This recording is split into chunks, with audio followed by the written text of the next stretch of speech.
آپ کے بچے بھلے آپ سے پوچھیں یا نہ پوچھیں، آپ انہیں یہ ضرور بتایا کیجیے کہ ہم فلسطین سے اس لیے محبت کرتے ہیں کہ نمبر 1، یہ فلسطین انبیاء علیہم السلام کا مسکن اور سرزمین رہی ہے۔ نمبر 2، حضرت ابراہیم علیہ السلام نے فلسطین کی طرف ہجرت فرمائی۔ نمبر 3، اللہ تبارک و تعالی نے حضرت لوط علیہ السلام کو اس عذاب سے نجات دی جو ان کی قوم پر اسی جگہ نازل ہوا تھا۔ نمبر 4، حضرت داؤد علیہ السلام نے اسی سرزمین پر سکونت رکھی اور یہیں اپنا ایک محراب بھی تعمیر فرمایا۔ نمبر 5، حضرت سلیمان علیہ السلام اسی ملک میں بیٹھ کر ساری دنیا پر حکومت فرمایا کرتے تھے۔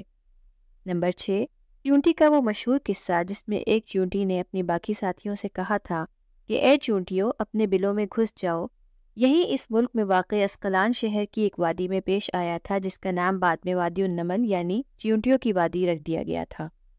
نمبر 7، حضرت زکریا علیہ السلام کا محراب بھی اسی شہر میں ہے۔ نمبر 8، حضرت موسیٰ علیہ السلام نے اسی ملک کے بارے میں اپنے ساتھیوں سے کہا تھا کہ اس مقدس شہر میں داخل ہو جاؤ۔ انہوں نے اس شہر کو مقدس، اس شہر کے شرک سے پاک ہونے اور انبیاء علیہ السلام کا مسکن ہونے کی وجہ سے کہا تھا۔ نمبر 9، اس شہر میں کئی معجزات وقوع پذیر ہوئے جن میں ایک کنواری بی بی حضرت مریم علیہ السلام کے بطن سے حضرت عیسیٰ علیہ السلام کی ولادت مبارک بھی تھی۔ نمبر 10، حضرت عیسیٰ علیہ السلام کو جب ان کی قوم نے قتل کرنا چاہا تو اللہ تبارک و تعالی نے انہیں اسی شہر سے آسمان پر اٹھا لیا تھا۔ نمبر 11، ولادت کے بعد جب عورت اپنی جسمانی کمزوری کی انتہا پر ہوتی ہے، ایسی حالت میں بی بی مریم کا کھجور کے تنے کو ہلا دینا بھی ایک معجزہ الہی ہے جو اسی شہر میں وقوع پذیر ہوا۔ نمبر 12، قیامت کی علامات میں سے ایک حضرت عیسیٰ علیہ السلام کا زمین پر واپس تشریف لانا اسی شہر کے مقام سفید مینار کے پاس ہوگا۔ نمبر 13، اسی شہر کے ہی مقام باب لد پر حضرت عیسیٰ علیہ السلام مسیح الدجال کو قتل کریں گے۔ نمبر 14، فلسطین ہی ارض محشر ہے۔ نمبر 15، اسی شہر سے ہی یاجوج ماجوج کا زمین میں قتال اور فساد کا کام شروع ہوگا۔ نمبر 16، اس شہر میں وقوع پذیر ہونے والے قصوں میں سے ایک قصہ طالوت اور جالوت کا بھی ہے۔ نمبر 17، فلسطین کو نماز کی فرضیت کے بعد مسلمانوں کا قبلہ اول ہونے کا اعزاز بھی حاصل ہے۔ ہجرت کے بعد حضرت جبرائیل علیہ السلام دوران نماز ہی حکم ربی سے آقا علیہ السلام کو مسجد اقصی یعنی فلسطین سے بیت اللہ یعنی کعبہ مکہ مکرمہ کی طرف رخ کرا کر گئے تھے۔ جس مسجد میں یہ واقعہ پیش آیا وہ مسجد آج بھی مسجد قبلتین کہلاتی ہے۔ نمبر 18، حضور اکرم صلی اللہ علیہ وسلم معراج کی رات آسمان پر لے جائے جانے سے پہلے مکہ مکرمہ سے یہاں بیت المقدس یعنی فلسطین لائے گئے تھے۔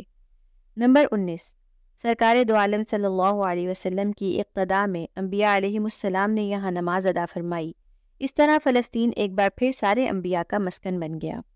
نمبر 20، سیدنا ابو ذر رضی اللہ عنہ کہتے ہیں کہ میں نے رسول اللہ صلی اللہ علیہ وسلم سے عرض کیا کہ زمین پر سب سے پہلی مسجد کون سی بنائی گئی؟ آپ صلی اللہ علیہ وسلم نے فرمایا کہ مسجد الحرام یعنی خانہ کعبہ۔ میں نے عرض کیا کہ پھر کون سی؟ تو آپ صلی اللہ علیہ وسلم نے فرمایا مسجد الاقصی یعنی بیت المقدس۔ میں نے پھر عرض کیا کہ ان دونوں کے درمیان کتنا فاصلہ تھا؟ آپ صلی اللہ علیہ وسلم نے فرمایا 40 برس کا، اور تو جہاں بھی نماز کا وقت پالے وہیں نماز ادا کر لے، بس وہی مسجد ہے۔ نمبر 21، وصال حبیبنا صلی اللہ علیہ وسلم کے بعد حضرت ابوبکر رضی اللہ عنہ کو ارتداد کے فتنے اور دیگر کئی مشکلات سے نمٹنے کے لیے عسکری اور افرادی قوت کی اشد ضرورت کے باوجود بھی ارض شام یعنی فلسطین کی طرف آپ صلی اللہ علیہ وسلم کا تیار کردہ لشکر بھیجنا بھی ایک ناقابل فراموش حقیقت ہے۔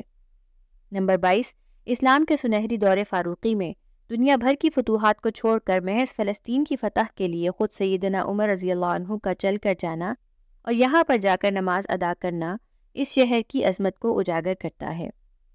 نمبر 23، دوسری بار بعینہ معراج کی رات بروز جمعہ 27 رجب 583 ہجری کو صلاح الدین ایوبی کے ہاتھوں اس شہر کا دوبارہ فتح ہونا بھی ایک نشانی ہے۔ نمبر 24، بیت المقدس کا نام قدس قرآن سے پہلے ہوا کرتا تھا۔ قرآن نازل ہوا تو اس کا نام مسجد اقصی رکھ دیا گیا۔ قدس اس شہر کی اس تقدیس کی وجہ سے ہے جو اسے دوسرے شہروں سے ممتاز کرتی ہے۔